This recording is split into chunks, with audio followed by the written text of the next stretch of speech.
Okay, so now we are getting into hardcore theory, right? So this may be a little, should I say, lengthy, but bear with it, pay attention so that you will be able to understand it well, right? So when you talk about communication, the first thing that you saw was the different types of communication. So if I may elicit answers, what sort of communication did you come across? Verbal, non-verbal, visual communication. And then thereafter, you saw that there's formal, informal communication, oral, written communication. Right now, we are going into the next set of ideas that you are supposed to know. One, formal communication are of three types. Okay, as clearly mentioned there. So, formal communication, both oral and written, follow certain rules, principles, and conventions in conveying the message. So, every language is rule based. Do you agree to it? Every language is rule based. Right? Now, when you look at English as a language, there is always the subject in the beginning, the predicate at the end. The subject in the beginning, the object in the end. Okay? And then you will find that the noun being supported by a verb and other such components that are required for a sentence. So this is a rule, and we will understand the rule. So likewise, when it comes to communication, that is also rule based. There are certain rules that you are supposed to know of it. The hierarchy in the organization has to be followed. Right? You can't necessarily say, look, I am dictating terms to my boss. What will happen? They'll sack you. They'll fire you. They'll say, please, you can go and dictate terms to people on the road. Okay? So that's the thing that you'll have to understand. Formal format, style and language have to be used. Formal in everything. Okay? The communication pattern can be vertical, horizontal, and diagonal. Now, what is vertical, what is horizontal, what is diagonal is something that we will check it now. Right? So, from the words, what do you infer? Number one, vertical. Vertical can also be hierarchical, top to bottom, and then from bottom to top. So, when it comes to a company, there's always the proprietor or the boss, followed by certain team leaders. Under the team leaders, there are certain team members, and then you have a set of people who are crew members who assist each and every team. So this is very vertical, hierarchical. If the last level person wants to communicate with the boss, can he directly talk to the boss? Possible when the boss gives him space to talk. But otherwise, more often than not, in a business firm, in an institution, the last person would communicate to the person who is up above him, and then the communication goes up to the top of the ladder. Right? At times there is also communication the reverse, where there is a meeting. Okay? Where people ask you for your opinion and then you present your opinion. So that's the first thing, vertical communication. Second one, horizontal. Right? Now what does it say? Horizontal communication, that involves communication between two parts of the organization at the same level. So under the boss, maybe there are two different team leads or two team heads. These people communicate with each other. That's horizontal communication. Okay? And then you have the diagonal. What is this? Cross-functional communication between employees at different levels. Right? Like I said in the beginning, the last level person may not necessarily be able to communicate with the boss directly. But in certain organizations, there is a diagonal form of communication. What does it say? Cross-functional communication between employees at different levels of the organization. Hierarchy is described as diagonal communication. Diagonal communication is increasingly common in larger organizations. Right? If it's a very large firm, then they automatically have a diagonal communication. So that's the first thing that you will have to understand with regards to formal communication. Informal communication. Casual, friendly, unofficial. It is spontaneous conversation. Right. How many of you have heard of the word impromptu? What is impromptu? What does it mean by impromptu? Instantaneously. The teacher gives you a topic and says, speak on this, without even giving you 10 seconds to think it over. So that's an impromptu speech. So it's a spontaneous communication. It may not necessarily be formal. You get what I'm saying? So you may not necessarily find it formal all the time. Next one. Spontaneous conversation and exchange of information between two or more persons without conforming to the prescribed official rules. Right. So your office definitely has rules and regulations. But then beyond this, you may go out of the way to communicate with the person informally. For example, your boss offers you to drop you at a particular place because you may not necessarily get a bus or an auto. At that point in time, he may ask you certain personal questions. Maybe he doesn't know anything about your family, about your whereabouts. And in that particular instance, perhaps you may want to ask him further about himself. That could necessarily be an informal communication. But you don't necessarily go into your boss's office and say, look, I want to know about your family. That's not formal. I mean, that's not an informal space for us to think of. Okay? And then the next one. Informal communication is between family. Right? You said family is at times formal. Maybe yes, certain families have constituted such rules where you can't necessarily be informal all the time. Okay? And then friends, neighbors, members of the community and other social relations that are based on common interests. Then you use informal communication. Right? If your tastes are the same, if your dispositions are the same, then you may want to hang out with the same people and talk about things in an informal manner. Right? If you are an ardent follower of cricket, and if you find somebody who's also passionate about cricket, you may want to speak to him. You may want to speak to her. If somebody is good at dancing and the other person is interested and keen on dancing, then you would become friends and then you would communicate with him or her in a very informal manner. Employees in an organization interact with each other outside the formal domain. Such a thing is called informal communication. Like I said, your boss asking you personal questions outside the formal space. So you need to distinguish clearly between formal and informal. Right? But then at times we dilute the formal space and the informal space. You act more formal in an informal space. You act more casual in a formal space. So these are things that we need to understand: what is right, what is wrong, what is necessary and what is unnecessary that way. Networking communication. Right. It's very essential for us to understand that how networking takes place. And these are also a set of parameters that you will have to understand clearly. Number one, networking communication. A communication network refers to the method and pattern used by members of an organization to pass on information to other employees in the organization. Network helps managers create various types of communication flow according to the requirement. Not every time would you have the same kind of requirement. Right? So at times there is a need for you to shift focus from the existing parameters because you want to avoid the idea of boredom.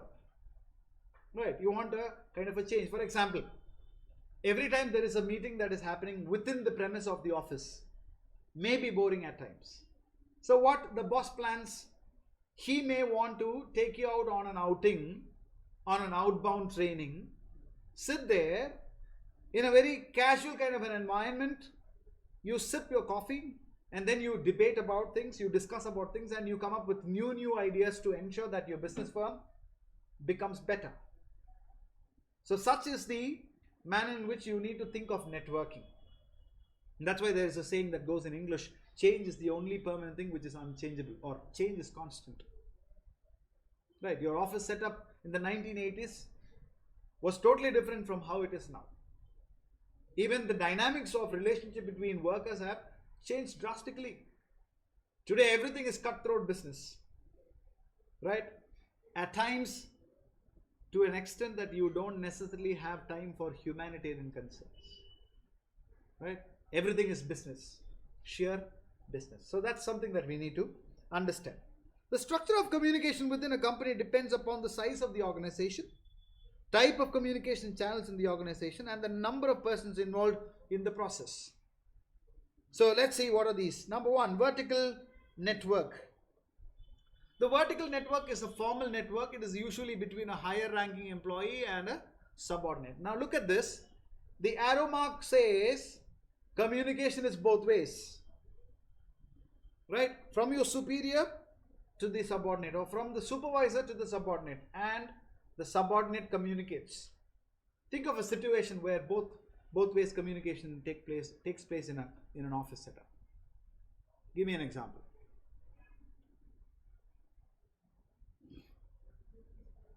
Sorry?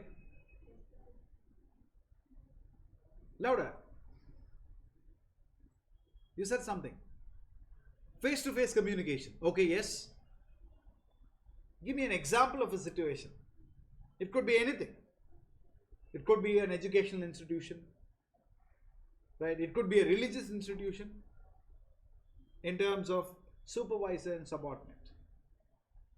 Sometimes, when you go to a church, right? This is an example that I suddenly, thought of. And you may not necessarily be allowed to go and talk to a priest beyond a point. There's a pulpit and there is a place for the congregation to sit and listen. Whereas when you go to the church, you can definitely have a personal conversation with the priest. Okay, so that's something that you can think of when it comes to the role between the supervisor and the subordinate. There are certain institutions that allow this one-on-one communication, whereas there are certain institutions that don't. Alright, so that's the first one, that is vertical network. The second one is circuit network. Right, I'm not going to show you the symbol there, that's in the next page, but can you understand what a circuit network is? What is a circuit? Okay, your friend says it's a kind of a round shaped communication or a circular communication. Is that right? Let's read that. When two persons communicate with each other, sending messages and feedback, they form a communication circuit. That's what we saw in the very beginning, that there is a cycle. Okay, so when a message is being transferred, automatically you nod your head in belief, yes, it's right. So that's the feedback that I'm receiving from you for what I'm speaking to you. And when I ask you questions, you respond to it. That's also a kind of feedback that you're trying to provide me. So this is exactly what circuit communication is all about. They form a communication circuit. Therefore, it is known as circuit network. The two people interacting can be colleagues placed at the same hierarchical level in an organization. Okay, so that's how a circuit communication takes place. There is a feedback for the message that is being sent across. So how is vertical different from a circuit network? How is vertical different from a circuit network? Both there is communication, but what's the difference? I read out just now. When I read circuit network, it's between two colleagues of the same level. Very good. Right?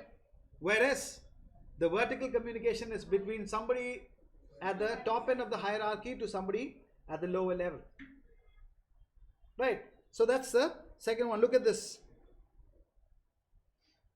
That's a model of a circuit network communication. A passes the message to B, and then B gives a feedback, and that's also a message. So this is circuit communication. Third one is chain network.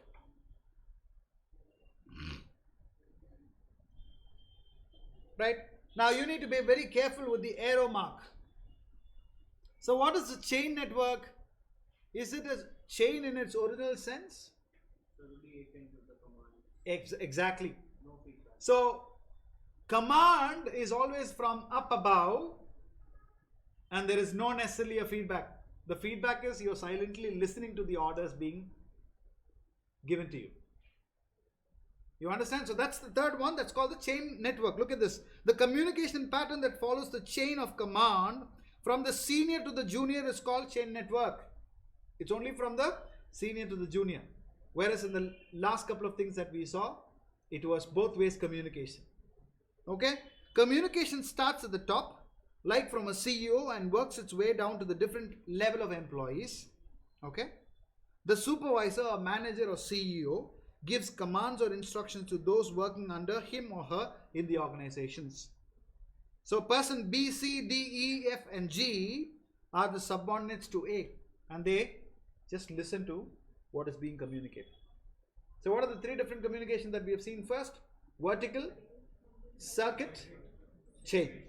And then the last one, like your friend said, it's chain of command, the third one. And the last one, wheel and spoke network. It's more like a cycle, wheel and a spokes.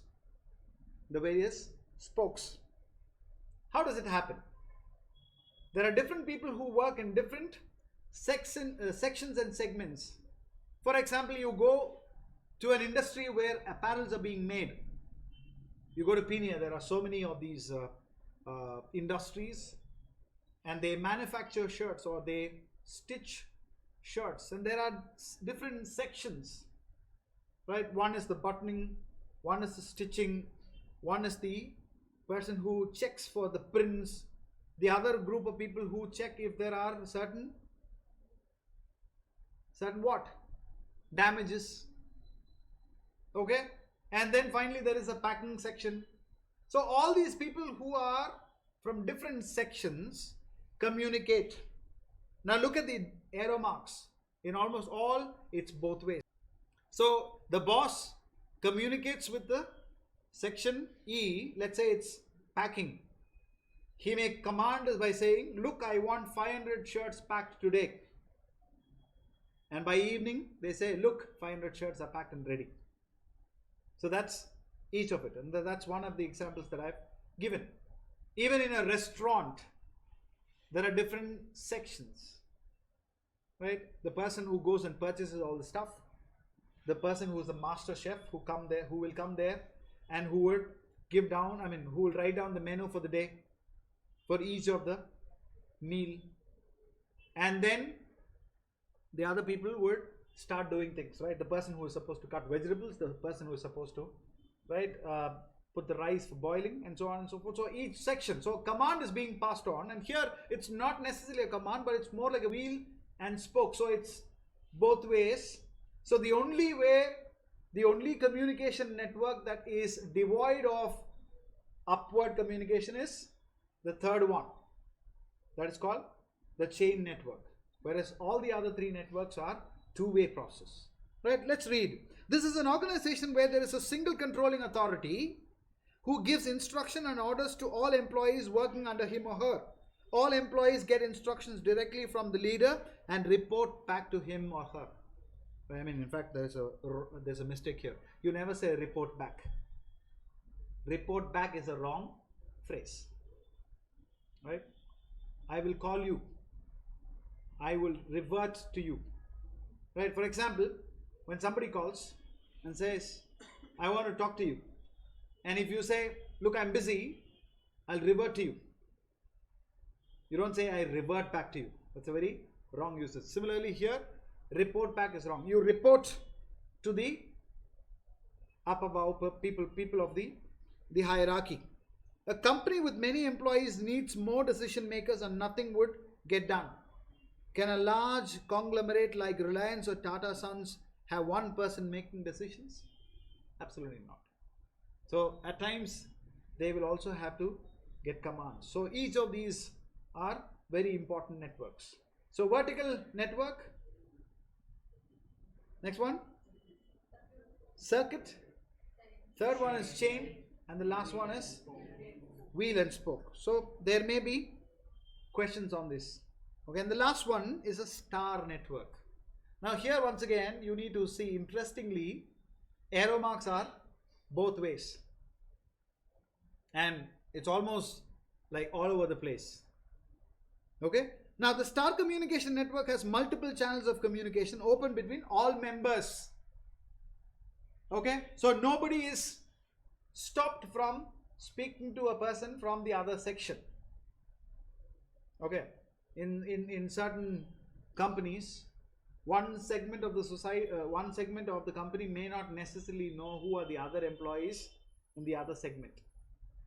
But in certain companies, it's very egalitarian. Everybody would know everybody. Everybody would address everybody, right? And in fact, the boss would be so willing enough to get answers or recommendations and suggestions from the co-workers and the other people or subordinates. Okay, so that's the fifth one, the star way of communication. Then this network propagates group communication and is essential where teamwork is involved. Yes, there is a need for us to talk about teamwork. So this is the most important facet of this particular network. What is that? Teamwork. Right, in a team, everybody should cooperate. In a team, everybody should come together to make sure that something is successful, irrespective of whatever organization, which is also the case with a business firm. Right. I mean, I'm sure you must have seen all these mobile phone companies, certain showrooms. You go to an Oppo or a Vivo, almost everybody will be wearing a t-shirt with the Vivo logo. Why? Because they want to project the fact that they are unified. And in most cases, that's the case. And that's why it's called the star network. So these are the 5 different networking patterns that we are supposed to understand. Right. Now next is the most important thing. We're going to talk about the 7 C's. We're going to talk about the 7 C's which are important when it comes to communication.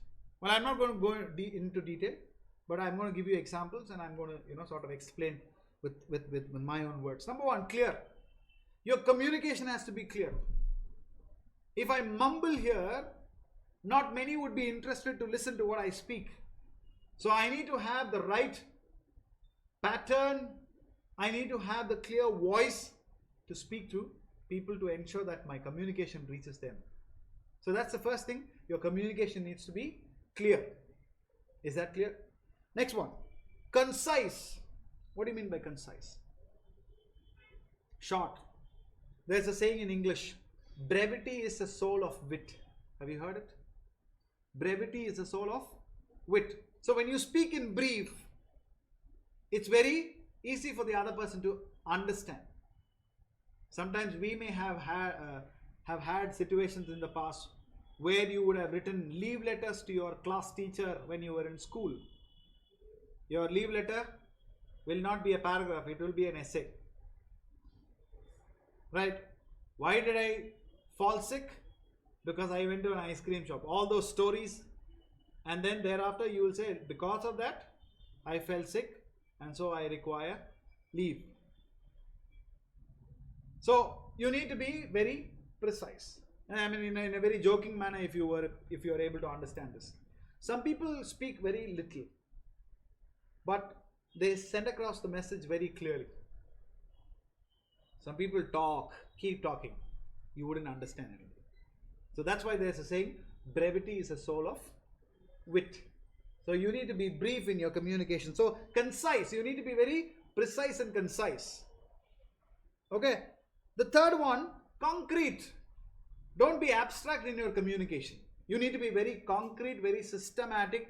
Your communication should have a context and it should be very concrete. You shouldn't use abstract, ambiguous language. Right?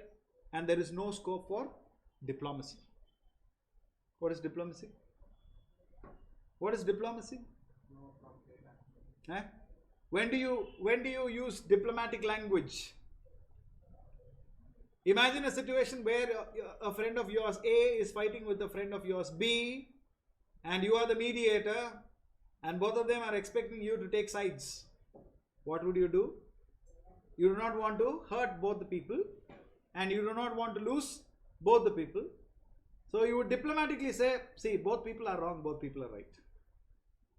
So that's diplomatic. So you need to be very concise and concrete. The third one, coherent. I'm sure you must have had this exercise in school called jumbled up sentences. And then you are expected to write these sentences in the proper coherent manner. When a presentation is made in class, your introduction should come first, your body should come next, and then conclusion. You can't start with a conclusion. So that's what it means by coherent. Right? A followed by B, B followed by C, and so on and so forth. Complete. Yes, you must be complete in your communication. Some people have the tendency of saying 4 words, and the last 2 words they expect you to understand for yourself. Some people have the tendency of just toning down on their voice tone in such a way you may not even understand what were the last few words said by them. So you need to be very clear. Your tone needs to be constant throughout so that people understand you better. So that's what is meant by complete. Courteous. You need to be humble when there is a requirement of humility. You need to be simple in your language when the situation requires, when the situation demands you to be simple. You need to be polite when there's a requirement. You need to be assertive when it is required. But then more often than not, whatever you communicate, be very courteous. Right? Only when you're courteous, your communication will be understood. Imagine a situation, I come here and I look at you, I frown at you, and I shout at everybody, none of you speak anything, and I'm going to teach here and things like that, and I blabber something. I don't think the communication would be appropriately heard to. Right? And that's why they expect you to be very courteous. I'll just read this. Courteous implies that the sender is polite, considerate, respectful, open, and honest with the receiver. You need to be very open and honest. And that's why they say honesty is the best policy. Right? Which we are all mastering throughout our lives for eternity. Okay? And then the next one. Make sure nothing offensive or with hidden negative tone is included. Your communication should be very clear. So that's what it means by courteous. And the next one, listening for understanding. You don't necessarily listen for the heck of it. You listen because you want to understand what is being said.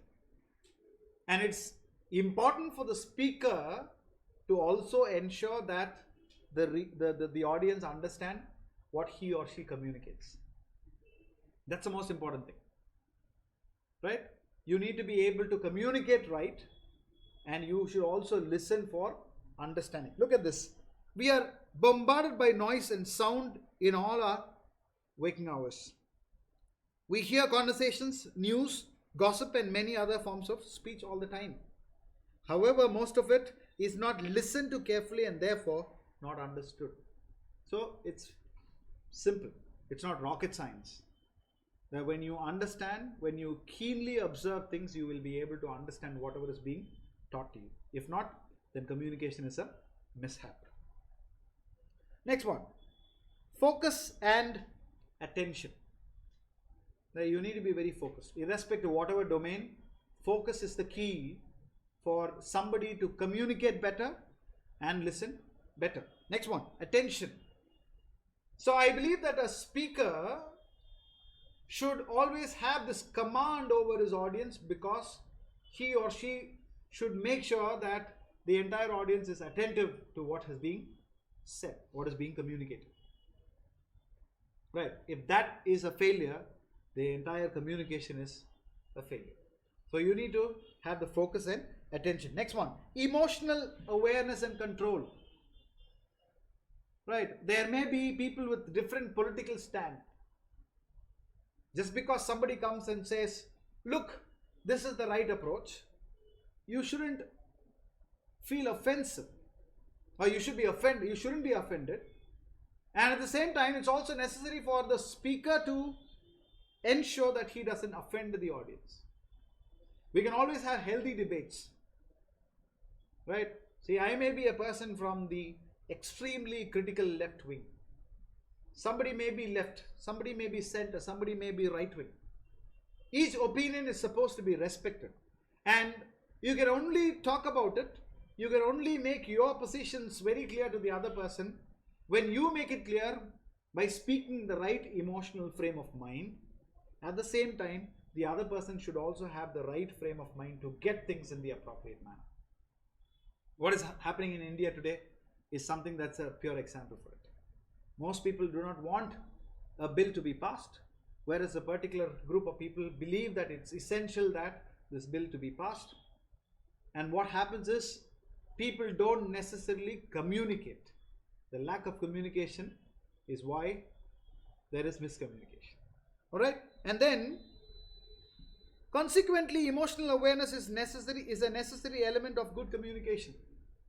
Sometimes you may talk about something and suddenly a thought or two may really strike your brains, and you may want to be emotional, you may want to cry, you may want to vent out your frustration, but then you also need to understand that you are speaking to a particular audience and you need to be very careful about all those things, right? So emotional awareness and control is very essential. That's why they say control your tongue when it's essential, right? Don't go about talking anything and everything that you can, is something that you need to understand. Next one, barriers in communication. Have you understood so far? At least relatively, so that you can go back and brush up with these facets. Okay, so let's see what are those 7 or 9 in fact. Clear, concise, concrete, coherent, complete, courteous, listening for understanding, focus and attention, emotional awareness and control. So these are very important for any person who communicates, any person who listens to a communication. Next one, barriers in communication. Yes, we saw in the beginning through an through a small little play that there were some barriers. So let's see what are those clear-cut demarcations made with regards to the barriers here. One, physical barrier. These are a result of our surroundings, noise. Okay, you want to very keenly listen to somebody talk, but suddenly you can also hear a very popular song that you are so much in love with, and what will happen? You are now caught between this person and that particular song. So communication becomes hampered there. So physical barrier. Noise, technical disturbances, outdated equipment. Example for an outdated equipment. Today nobody uses OHP. What is an OHP? Overhead projector, where there's a particular box kind of a thing that's kept, light is being focused on there. In a polythene sheet you want to write, or especially in all these botany zoology labs you will find all these things. The diagram will be kept there and the teacher will take a stick and show this is this is that. Okay, so that's an outdated thing, right? I still find that there are certain people who use it, but you don't necessarily use outdated instruments because it's definitely a physical barrier. Second one, organizational structure barriers. Communication problems occur when the system, structures and processes in the organization are not clear or have gaps in them. Example, let's say you're all told that you have a class at 4:15. But let's imagine that the owners of the institution people have forgotten to inform the right teacher to be there at 4:15. Then it's a communicational barrier in the organization, structural barrier, right? Sometimes, I'm sure you must have heard of this, role clarity. I expect role clarity. What do you mean by role clarity? You want to know what is expected of you. Sometimes you may do something thinking that you're being too good to the office, but then you may get bombarded. Your boss may say, this is not your work, this is somebody else's. So in order to not get hurt, it's always better to know certain structural ideas very clear. For that, communication is the key. If you don't know something, you need to communicate and ask. Only then you will be able to understand. Next one, language barriers. Yes, of course, language is a big barrier. Right? There's this particular book that I came across. Men are from Mars, women are from Venus. And more often than not, there is this understanding that men don't communicate appropriately to women, and men don't seem to understand whatever women communicate. Okay? I mean, may be true, may not be true, right? But then you need to understand why it is essential. So language can create many obstacles in communication. I used to tell an example all the time whenever we talk about language barriers. There was this particular king who was supposed to, he was supposed to deport, or he was supposed to have given the verdict to hang the most wanted criminal of that particular kingdom. So he sends across a notice to his subordinates so that he be hanged. The command that he gave was, leave him, not kill him. Okay? And then he was supposed to put a comma. So what he was supposed to put a comma, where he was supposed to put a comma was, leave him not, comma, kill him. But the stupid king, he put a full stop, he put a comma just after leave him, comma, not kill him. So the most wanted criminal was left aloof. So sometimes even the smallest of punctuation errors can create a whole lot of turmoil and ruckus. So you need to be very careful when it comes to communication. Even the small little things, the minute things are to be paid attention to. So language becomes very important that way. You need to always be very clear with your communication. Don't speak ambiguously. Don't use unfamiliar words. Right? Because let's say this is a multicultural classroom, if I were to say so, because there are people from say north, there are people from the east, there are people from the west, there are people from the south, and there are people from the center as well. So these are all people from different places, and these are all people who speak different languages. And if I am going to only take examples from one particular language because I am familiar with one particular language, then communication becomes a barrier, because most of the people who don't follow that particular language may not necessarily be ably understand what you're trying to communicate. So that's the language barrier. Next one, cultural barriers. Are there cultural barriers? Are there cultural barriers? Yes. I had a friend of mine who had come to the university where I was working, and he's from the West, from the United States. And so we started talking to each other. On a fine afternoon, I met him somewhere, and then I asked him, did you have lunch? Right? An Indian would automatically say either yes or a no. But he said, oh yes, sure. And then I didn't understand. Then I was so happy, okay, he's agreed to come with me. So we had lunch, and then that's when he said, look, I understood what your question was, but back in the West, if you ask somebody, did you have lunch? It means you're offering them lunch. What you wanted to know is whether I had lunch or not. That's the kind of hospitable nature that almost all Indians would have. But cultural barriers can also create a lot of communication hurdles. Look at this.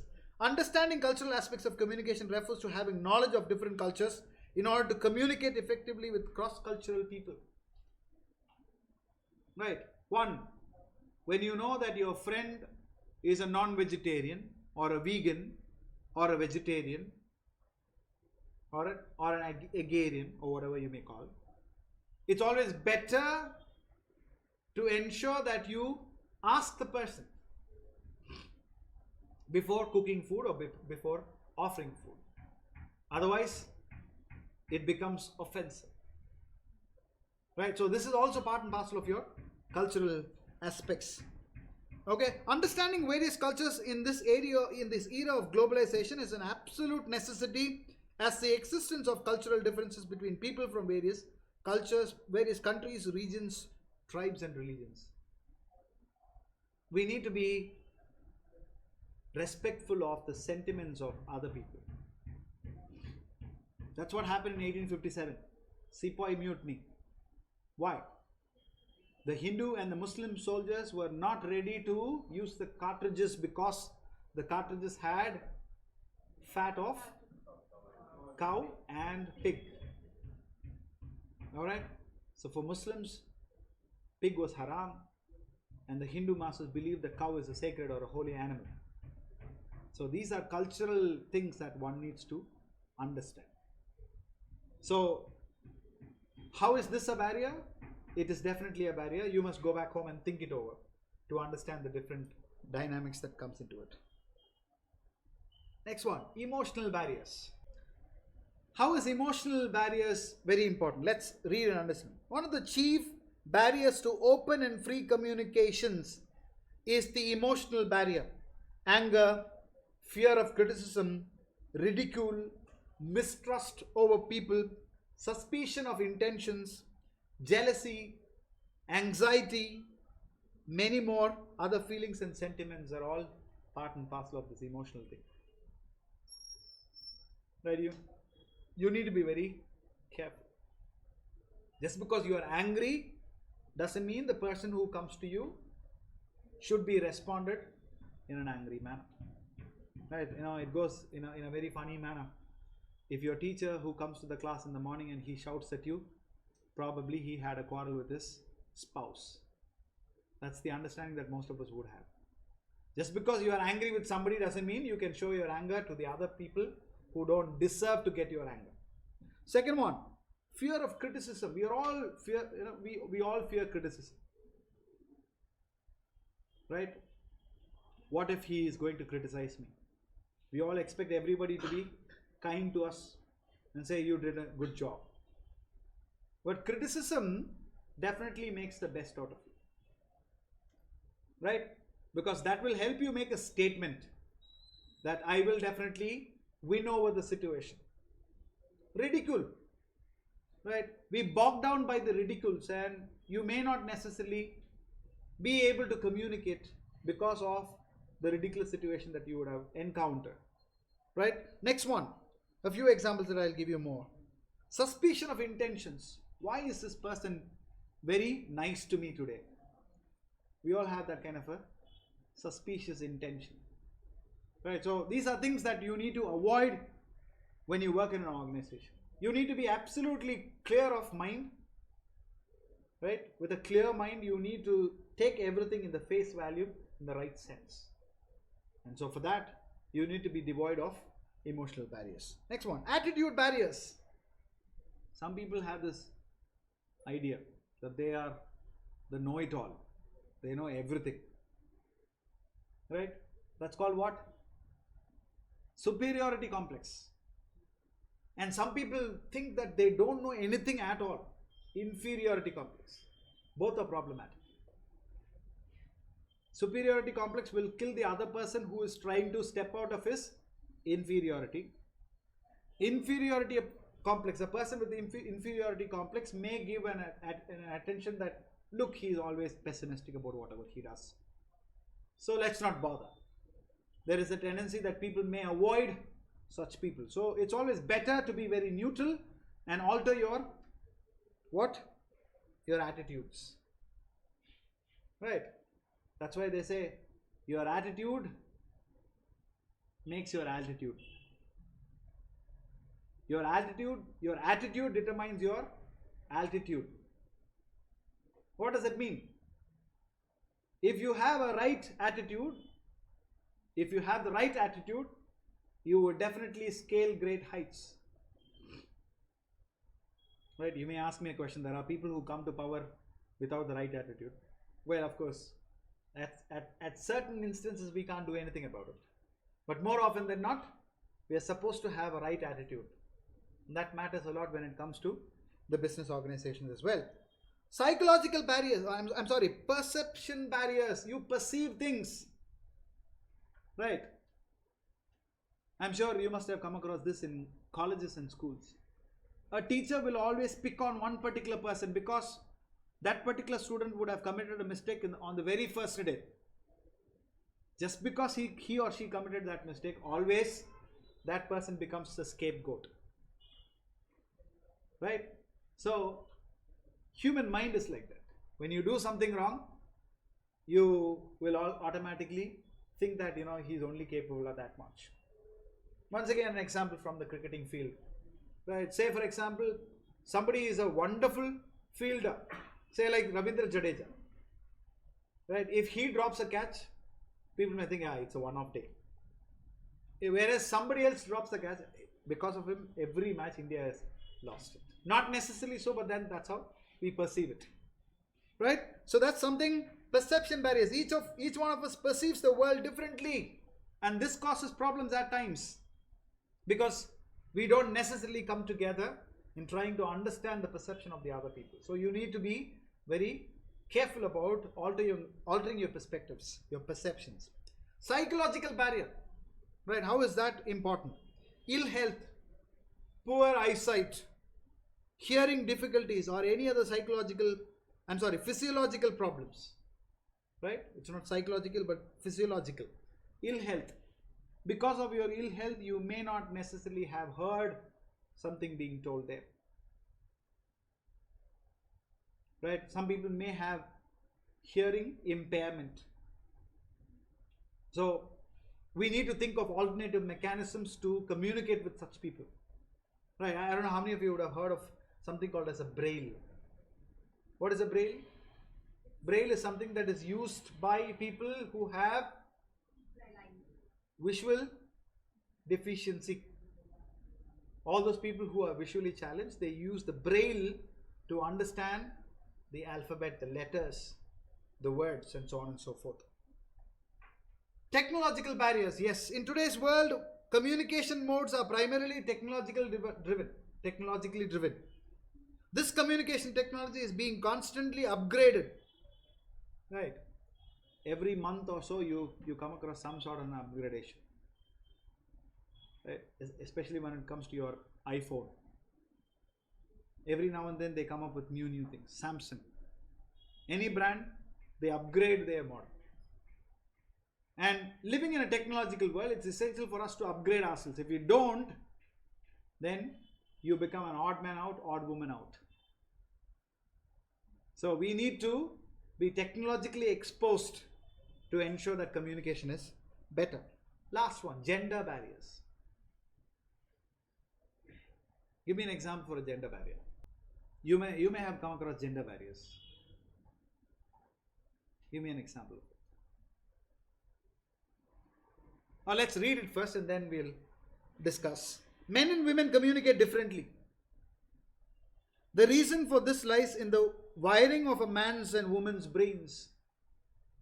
Men talk in a linear, logical and compartmentalized manner, whereas the women use both logic and emotion, and more verbosity is involved.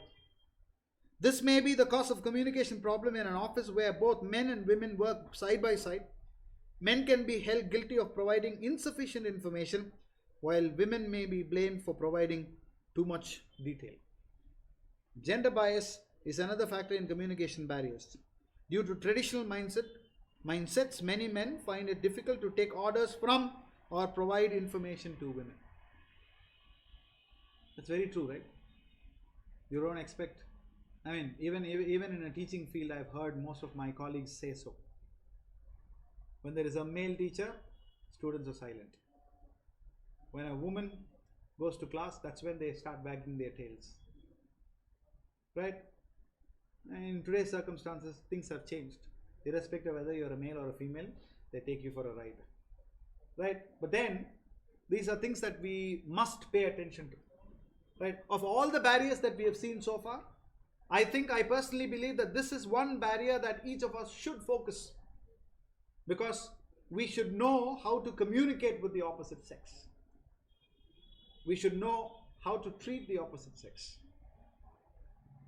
Right? And that's very important. That's a key for a successful workplace. You can't sideline women just because they are the weaker sex.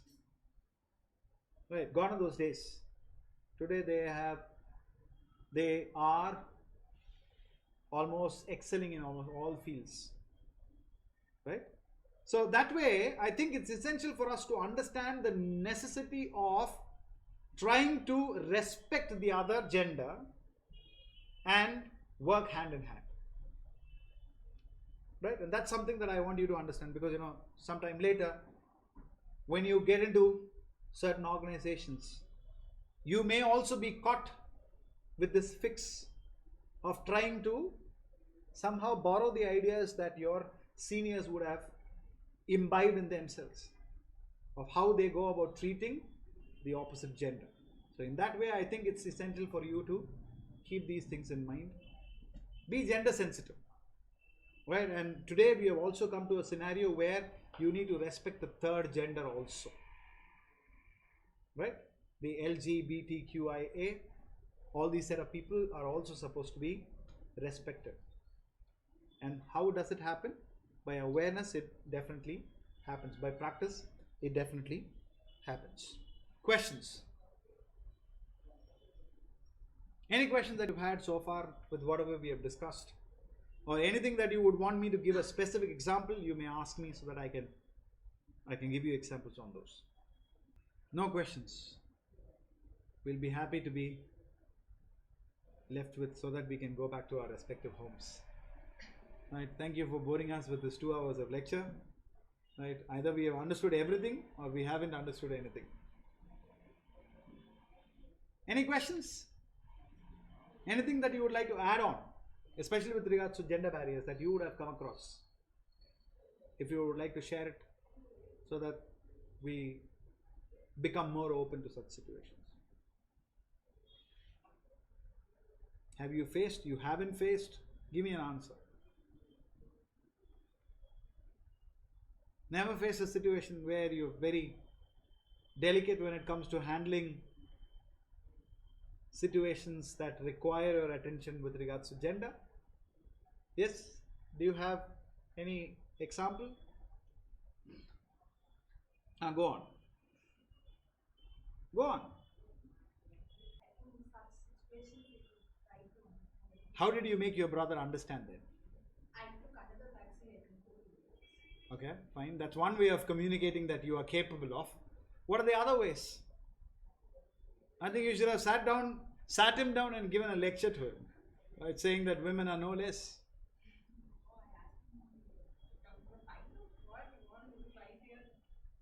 Right, so that's one way. Right, yourself, have you ever come across a situation like that? No. Or you don't want to. Anybody else can give me an example. One example we take and then we wind up.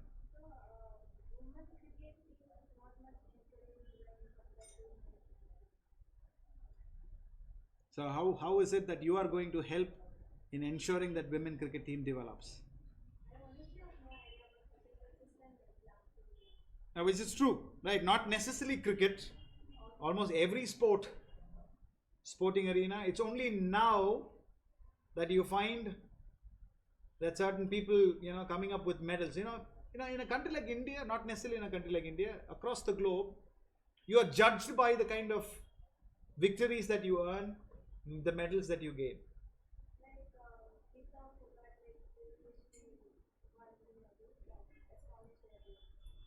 So likewise, right? So I think it's essential for us to also sensitize everybody through several things. I mean, today we have a lot of movies.